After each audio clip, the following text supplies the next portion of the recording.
So very good morning. आज अपन इस lecture में बात करने वाले हैं आपके बीएससी फर्स्ट सेमेस्टर जो आपका जूलॉजी है इसके इंपॉर्टेंट क्वेश्चंस। अब देखिए कुछ एक यूनिवर्सिटीज हैं जिसके अंदर ओनली फॉर फर्स्ट सेमेस्टर के अंदर क्या दे रखा है, नॉन कोडेट्स के बारे में दे रखा है। कुछ एक यूनिवर्सिटी है उसके अंदर ओनली फॉर कोडेट्स के इंपॉर्टेंट क्वेश्चंस दे रखे हैं। तो मतलब किसी यूनिवर्सिटी के अंदर आपके इनवर्टिब्रेट्स दे रखे हैं, किसी में आपके वर्टिब्रेट्स दे रखे हैं। और कुछ एक यूनिवर्सिटी ऐसी है जिसके अंदर मिक्सचअप में थोड़े बहुत मतलब कोडेट्स के दे मतलब इनको नॉन कोडेट्स के दे रखे हैं, मतलब इनवर्टिब्रेट के, एंड कुछ के अंदर वर्टिब्रेट्स के दे रखे हैं, मतलब कोडेट्स के। तो आज अपन सारे के सारे जो आपके एनिमल डाइवर्सिटी है उसके अंदर जो आपके नॉन कोडेट एंड कोडेट, अब आप अपने अकॉर्डिंग देख लीजिएगा कि आपके सिलेबस में कोडेट्स है या नॉन कोडेट्स है, उसके अकॉर्डिंग कौन कौन से जो इंपॉर्टेंट क्वेश्चंस है वो आपको इस साल आपके एग्जाम में देखने को मिल सकते हैं, उनको डिस्कस करेंगे। एंड आप सबको पता है कि अपन लास्ट मतलब 5-6 साल से इंपॉर्टेंट क्वेश्चंस बना रहे हैं, लेकिन अभी तक अपन ईयरली के इंपॉर्टेंट क्वेश्चन बना रहे थे। अब से हर एक जगह क्या कर दिया गया, सेमेस्टर सिस्टम अप्लाई कर दिया गया है। तो सेमेस्टर सिस्टम में भी वही अपन उम्मीद करते हैं कि अपन जिन इंपॉर्टेंट क्वेश्चंस को डिस्कस करेंगे वही आपके एग्जाम में देखने को मिलेंगे। तो आपको कंप्लीट डिपेंड तो देखो बिल्कुल नहीं रहना, मैंने आपको पहले ही बता दिया था, लेकिन इतना जरूर है कि आप इनको पढ़ लोगे तो पास इजीली जरूर हो जाओगे। तो चलिए सबसे पहले नॉन कोडेट्स की बात कर लेते हैं। तो नॉन कोडेट्स की यदि अपन बात करें तो इसका जो क्लासिफिकेशन, मतलब नॉन कोडेट्स के अंदर कौन कौन से क्लासिफिकेशन है, कौन कौन से जनरल कैरेक्टर्स है, वो आपको देखने। देखिए वैसे जो आपका क्लासिफिकेशन है, मतलब एक क्वेश्चन आपको जनरल कैरेक्टर या क्लासिफिकेशन से रिलेटेड जरूर मिलेगा। उसके अंदर आप एक तो प्रोटोजोआ का देख लीजिएगा, एक निमेटोहेलमिन्थेस का देख लीजिएगा। फिर भी आप सोचते हैं कि भाई क्लासिफिकेशन याद नहीं होगा, काफी बड़ा है, भूल जाएंगे, तो देखिए ये क्लासिफिकेशन आपको अथवा वाले क्वेश्चन में मिलेगा। तो टेंशन नहीं लेना है कि बाई चांस आप ये मान लीजिए क्लासिफिकेशन ना पढ़ना चाहे तो भी कोई दिक्कत नहीं है, उसके जो अथवा में क्वेश्चन आएगा उसको आप अच्छे से कर लीजिए।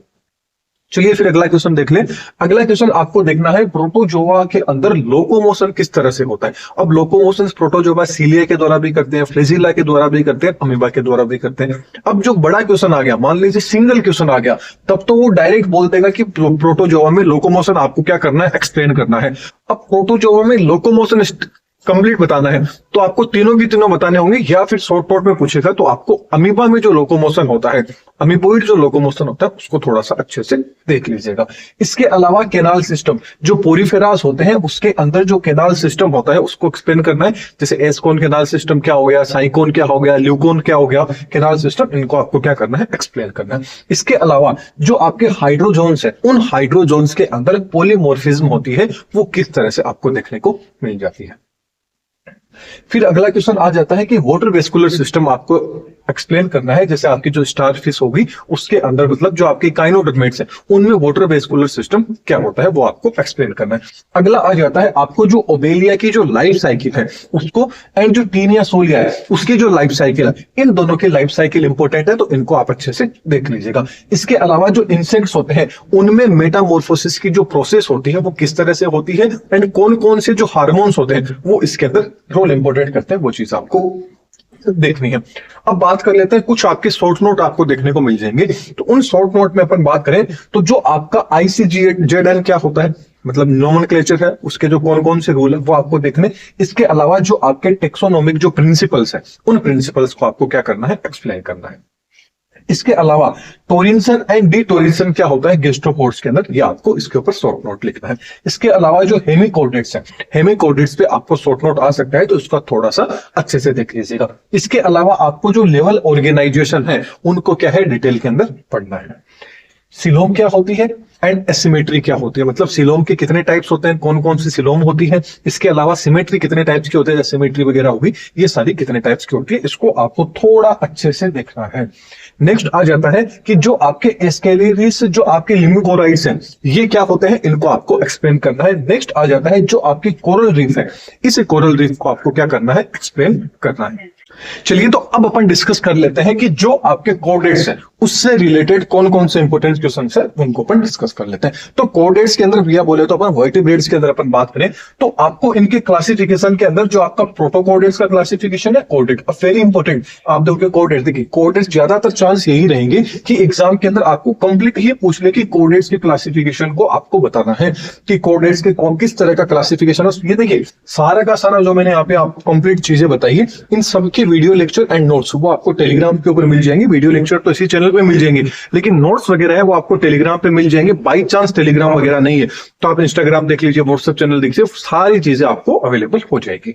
तो चलिए बात करते हैं नेक्स्ट क्वेश्चन की। नेक्स्ट क्वेश्चन आ जाता है जो आपका एडिप्टिव रेडिएशन होता है किनके अंदर, मैमल्स के अंदर किस तरह से एडिप्टिव रेडिएशन होता है, उसको आपको क्या करना है, एक्सप्लेन करना है। इसके अलावा आपको जो बर्ड्स एंड जो आपकी फिशेज है, मतलब मछलियां हैं एंड जो आपके पक्षी है, इनके अंदर ये माइग्रेशन किस तरह से होता है, ये क्वेश्चन में इंपॉर्टेंट है, इसको अच्छे से देख लेना है। नेक्स्ट आ जाता है कि जो फ्लाइट अडेप्टेशन होता है बर्ड्स के अंदर, वो फ्लाइट अडेप्टेशन क्या होता है। नेक्स्ट आ जाता है कि जो आपके पॉइजनस एंड नॉन पॉइजनस जो स्नेक होते हैं, मतलब ऐसे जो आपके इनको डिफरेंस बताना है कि जहर वाले जो आपके सांप रहेंगे वो कैसे होते हैं, बिना जहर वाले कैसे होते हैं। इसके अलावा आपको पेरेंटल केयर बताना है एम्फीबियंस के अंदर एंड फिशीज के अंदर, मछलियों के अंदर। नेक्स्ट क्वेश्चन आ जाता है कि नियोटेनी क्या होती है, नियोटेनी के कितने टाइप्स हो सकते हैं, इसको आपको अच्छे से पढ़ लेना है। अब चलिए शॉर्ट नोट की बात कर लेते हैं। तो इसमें शॉर्ट नोट की बात करें तो आपको एक तो एवोसिड लार्वा है, एक आपका एसिडियन लार्वा है। इन दोनों लार्वा को आपको डिटेल के अंदर पढ़ लेना है। इसके अलावा जो मछलियां होती है, मछलियां के जो फिन्स होते हैं एंड उसकी जो स्कल होती है वो किस तरह की होती है, कितने टाइप्स की होती है, इस पे आपको एक शॉर्ट नोट तैयार करना है। इसके अलावा जो ओस्मो रेगुलेशन होता है वो क्या होता है, किस तरह से होता है, मतलब जो पानी के अंदर जो रहते हैं उनके अंदर। नेक्स्ट आ जाता है कि लिम्ब रीजनरेशन कैसे होता है, लिम्ब रीजनरेशन को आपको क्या है, एक्सप्लेन करना है। नेक्स्ट आ जाता है कि जो पॉइजन ऑपरेटर्स होते हैं, मतलब जो सांप होते हैं उनके जो पॉइजन ऑपरेटर हैं वो क्या होते हैं, इसके साथ साथ आपको उनकी जो बाइटिंग मैकेनिज्म होती है कि वो किस तरह से काटते हैं, किस तरह से उनके दंत से जो विधि होती है, प्रोसेस होती है, वो आपको बतानी है। लास्ट आ जाता है आपका हेमिकोडेट्स। देखिए हेमिकोडेट्स आपको दोनों के अंदर पढ़ना है, दोनों के अंदर, क्योंकि हेमिकोडेट्स को ना तो कोडेट्स में रखा गया है, ना ही आपके नॉन कोडेट्स के अंदर रखा गया है। तो ये चीज आपको देखनी है, दोनों के अंदर आपको ये देखने को मिल जाएंगे। तो चलिए अगले लेक्चर में अपन, अब ये तो मैंने इंपॉर्टेंट क्वेश्चन बता दिए आपको, बॉटनी, जूलॉजी, केमिस्ट्री तीनों के बता दिए। बाकी अपन अपने जो अगले लेक्चर्स रहेंगे उन लेक्चर्स के अंदर मिलते हैं। तो चैनल पे नए हैं तो चैनल को सब्सक्राइब कीजिएगा, वीडियो पसंद आई है तो वीडियो को लाइक कीजिएगा, ज्यादा से ज्यादा लोगों को शेयर कीजिएगा। Thank you.